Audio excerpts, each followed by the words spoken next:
Olá, pessoal! A paz do Senhor Jesus Cristo. Vimos na mensagem passada que o Cristo ressurreto, na pessoa de Jesus, é o único que subirá ao monte do Senhor e permanecerá no seu santo lugar. E eu nos coloquei em uma situação com a seguinte pergunta: e nós? Onde ficamos nessa história? Então isso não pode ser evangelho, porque se o evangelho anuncia boas novas, qual é a boa notícia a meu respeito? Porque até então, a boa notícia é a respeito de Cristo. E ele, sendo Deus, nem sequer precisaria encarnar e ser homem para ser recebido na glória.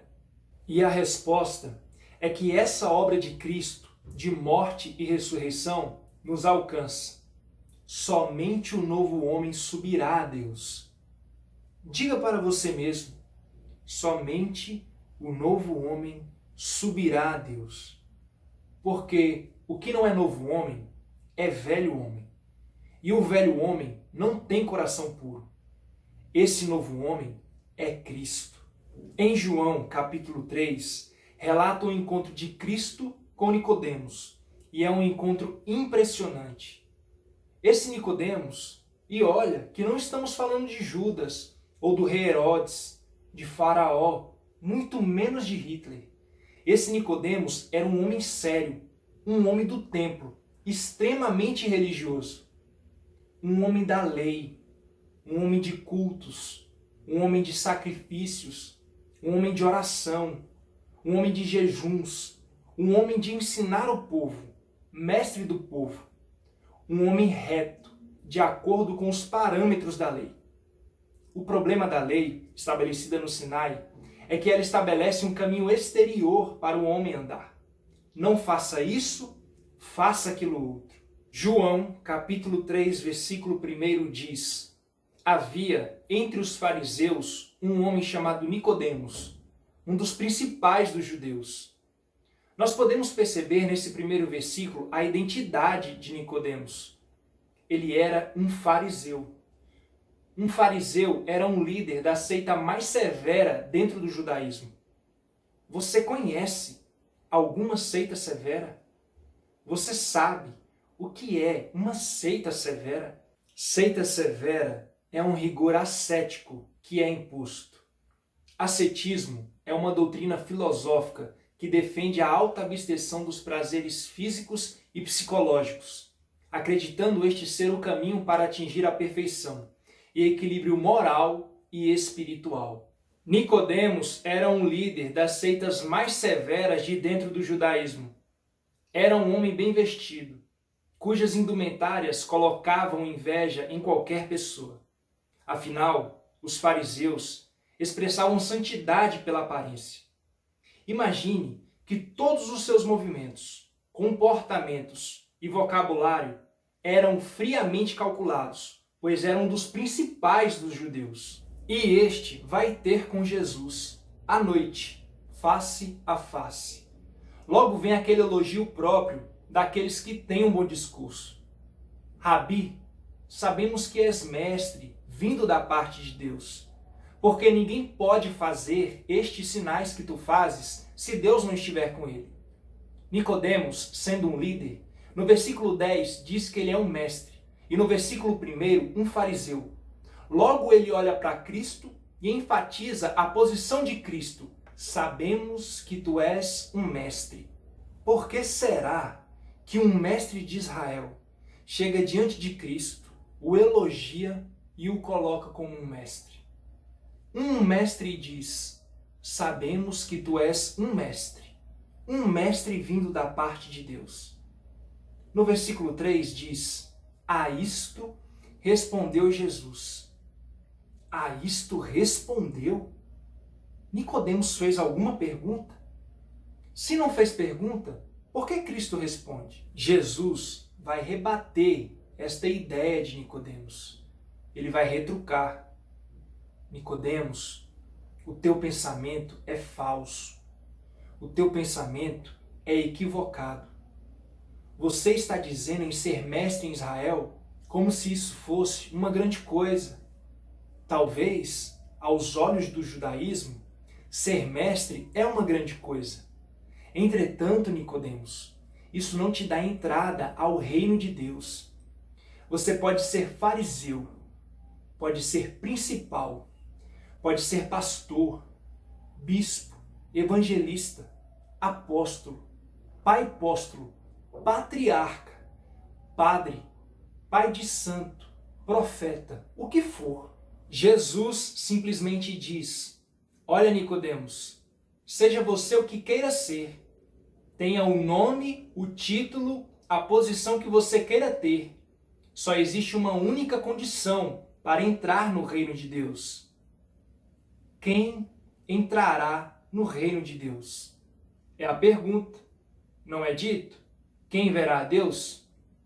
Olha que aqui, no capítulo 3 de João, entrar no reino e ver o reino, ver a Deus, tem um sentido de entrar. Se você observar no versículo 3, Jesus diz: em verdade te digo que se alguém não nascer de novo, não pode ver o reino de Deus. No versículo 5, Jesus responde: em verdade te digo, quem não nascer da água e do Espírito não pode entrar no reino de Deus. Portanto, ver o reino e entrar no reino é a mesma coisa. Uma vez, diante de uma prova de concurso, li a seguinte frase: é com o coração que se vê corretamente. Então, respondendo à pergunta quem subirá, só o novo homem subirá. O Salmo 24 já disse que é o ressurreto. Ele entrará. Só que Nicodemos quer entrar. Eu quero entrar. Você quer entrar. Muita gente está querendo entrar. E Jesus diz: você pode ser quem for, ter a ascendência que for. O seu pai pode ter sido fariseu, seu avô, escriba. Não importa o seu título, a sua posição. Não importam as suas roupas, a sua comida, onde você mora, o seu grau de escolaridade, a sua condição financeira. Porque nada disso pesa na hora de entrar no reino de Deus. O que pesa é o nascer de novo. Ou seja, o novo homem entrará. E, portanto, todos os que nascermos de novo, entraremos.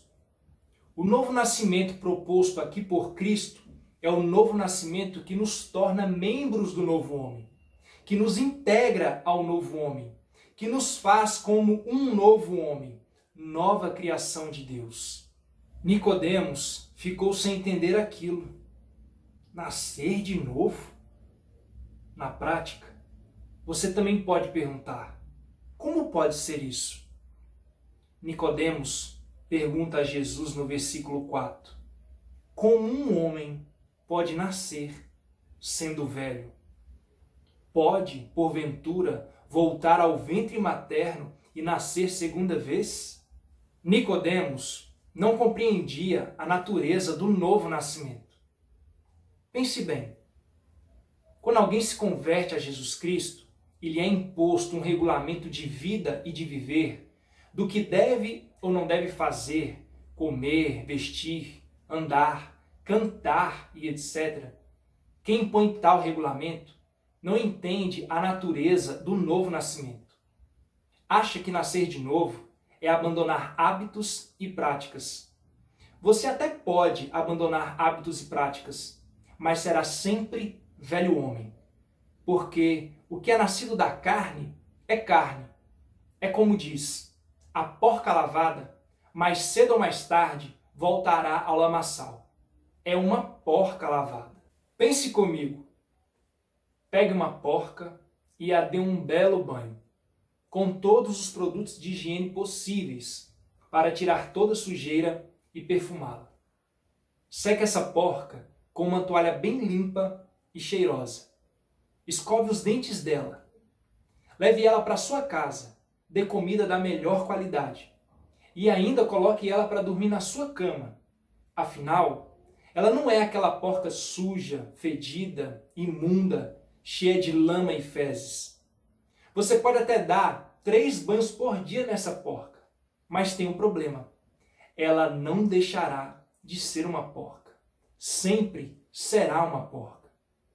O homem que abandonou práticas e hábitos e vive cheio de regras impostas para atingir a perfeição e o equilíbrio moral e espiritual é como essa porca lavada. A natureza não muda, não há novo nascimento.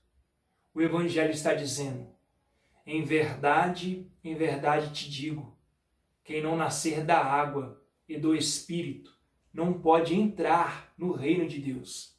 O que é nascido da carne é carne, e o que é nascido do Espírito é Espírito.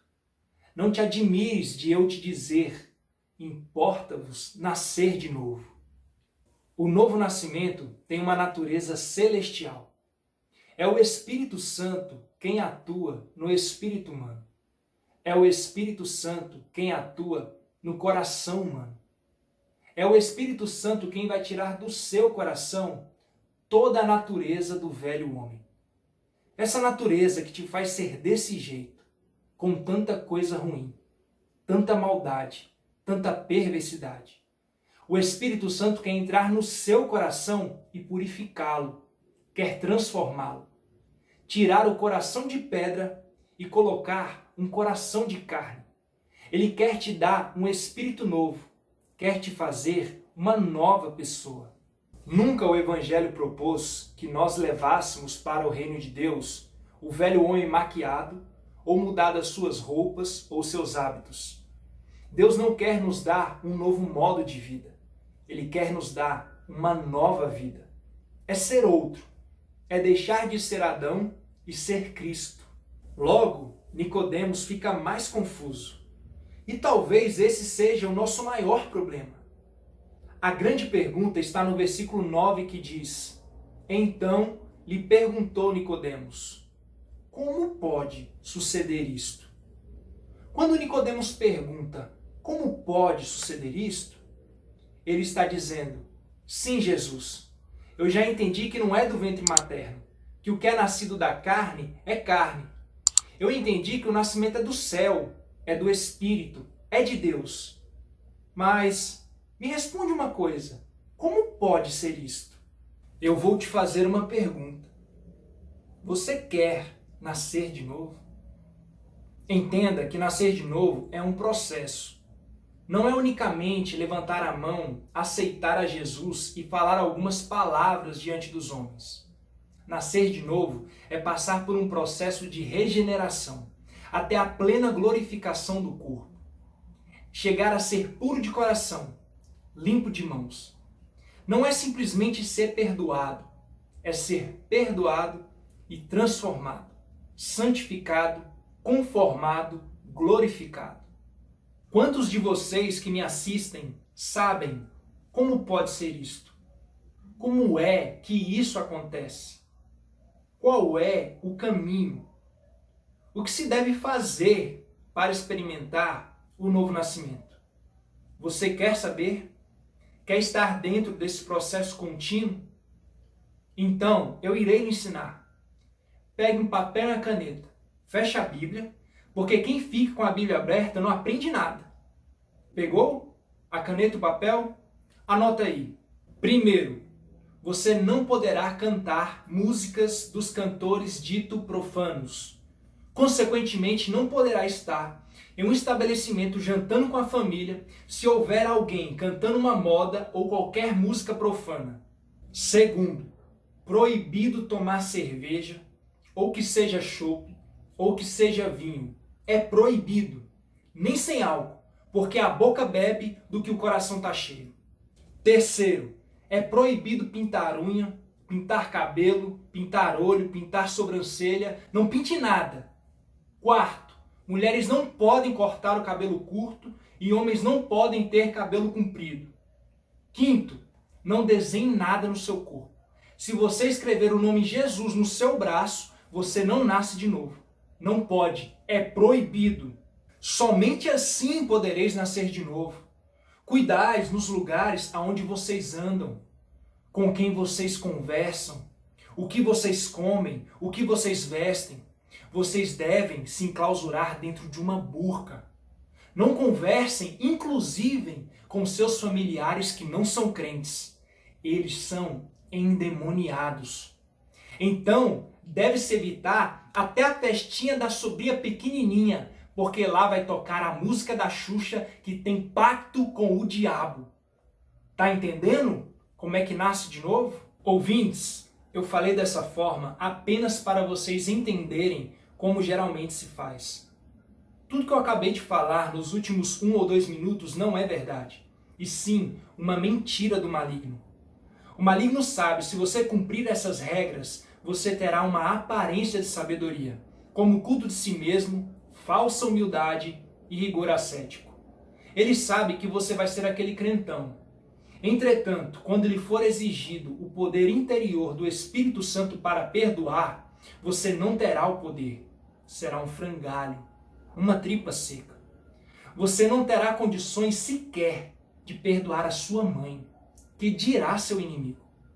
O diabo cria essas regras todas para você ser ganho pela aparência exterior e deixar de viver a experiência de um novo nascimento.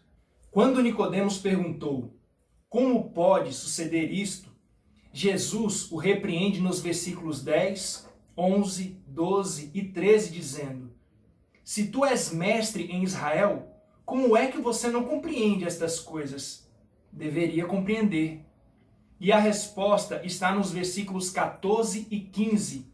E Jesus diz como é que acontece o novo nascimento. Agora, caberá a você. Se você quiser, poderá nascer de novo. Mas sabe, eu já nasci de novo. Sim, mas agora você poderá nascer de novo na sua alma, no seu coração.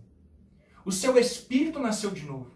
E se o seu coração não apenas ama e não apenas crê, como vimos na mensagem anterior, ele é um reservatório de toda sorte de maus desígnios, segundo o Evangelho de Marcos, capítulo número 7, versículo 21. E essa é a razão daqueles que não verão a Deus. O seu espírito nasceu de novo. E quando a sua alma nascer de novo, até que o seu corpo, por fim, venha a ser redimido do cativeiro da corrupção e também nasça de Deus, aí você será plenamente nascido de Deus. A resposta de Jesus é: você lembra, Nicodemos, quando Moisés, lá no deserto, levantou a serpente? O contexto desse fato está no livro de Números, capítulo 21, versículos de 4 a 9. Quando o povo de Israel partiu do Monte Or pelo caminho do Mar Vermelho a rodear a terra de Edom. No caminho, o povo se tornou impaciente e falou contra Deus e contra Moisés. Por que nos fizeste subir do Egito, para que morramos neste deserto, onde não há pão nem água? E a nossa alma tem fastio deste pão vil. Ouça bem as palavras usadas do povo de Israel contra Deus e contra Moisés. A nossa alma tem fastio, ou seja, a nossa alma não tem apetite, a nossa alma não tem desejo, a nossa alma não tem fome. Do quê? Deste pão vil, deste pão sem valor, deste pão sem importância, deste pão desprezível. Observe e se atente ao coração do povo de Israel nesse contexto. Depois de o povo sofrer e orar a Deus no Egito, Deus ouve e atende o clamor. Envia um homem e manifesta os seus sinais, libertando-os da escravidão, os conduzindo ao deserto, que é um lugar de peregrinação. No deserto, nada falta àquele povo. As suas vestes e calçados não desgastavam. E recurso alimentício era dado por Deus por meio do maná, que era um pão vindo do céu para suprir a necessidade nessa peregrinação, pois eles tinham uma promessa de uma terra que mana leite e mel. E esse pão dado por Deus com essa finalidade é o qual o povo de Israel chama de vil e que não tem apetite por ele. Esse pão simbolizava o Cristo, pois Cristo é o pão vivo que desceu do céu. João capítulo 6, versículo 51. O pão é o alimento dado por Deus no período da peregrinação. E como simbolizava a carne do Cristo, é a mesma coisa de alguém rejeitar hoje o Cristo e dizer que a alma não tem apetite por ele e que ele é sem valor, desprezível, sem importância. Em Números capítulo 21, versículo 6, o Senhor manda então entre o povo serpentes abrasadoras que os mordiam. E morreram muitos do povo de Israel. As serpentes simbolizavam o diabo e Satanás. Apocalipse capítulo 12, versículo 9. O ser humano, ao rejeitar o pão dado por Deus, é entregue ao maligno. Não porque Deus trabalha com o diabo em um único propósito, mas sim porque essa pessoa rejeita o único recurso de sobrevivência. No versículo 7, o povo de Israel reconhece que pecou, falando contra o Senhor e contra Moisés. E pede a Moisés, que era o mediador do povo a Deus, para que seja tirado as serpentes do seu meio. Moisés então ora, e Deus diz a Moisés: faze uma serpente abrasadora, põe-na sobre uma haste, e será que todo mordido que a mirar viverá. Moisés fez uma serpente de bronze e a pôs sobre uma haste. E sendo alguém mordido por alguma serpente, se olhava para a de bronze e sarava. Ou seja, Nicodemos, como a serpente de bronze foi levantada no deserto, importa que o Filho do Homem, o Cristo encarnado, seja levantado. Como a serpente de bronze estava sobre a haste, o Filho do Homem tem que estar crucificado. Como aqueles picados pelas serpentes, ao contemplar a serpente de bronze na haste, eram curados e permaneciam vivos, também aqueles que contemplarem o Cristo crucificado terão a vida eterna. Assim como Moisés ergueu a serpente de bronze no deserto em uma haste, Cristo Jesus foi erguido na cruz do Calvário. Sobre o monte, todos podiam olhar para ele. E agora, diante do crucificado, você que quer nascer de novo, deve ter uma vida diária de olhar para o crucificado. Agora, o que significa esse olhar? É só olhar? Então, se colocarmos um crucifixo bem grande em algum lugar, está resolvido o problema? Não tinha serpente de bronze? Por que então não colocamos um crucifixo? Vamos aprender a respeito desse olhar para o crucificado na próxima mensagem. Se o seu entendimento e coração tem sido iluminado por essa mensagem, deixe seu like. Se não for inscrito, se inscreva no canal. Comente aqui embaixo o que o Espírito de Deus tem realizado no seu interior. Deus te abençoe.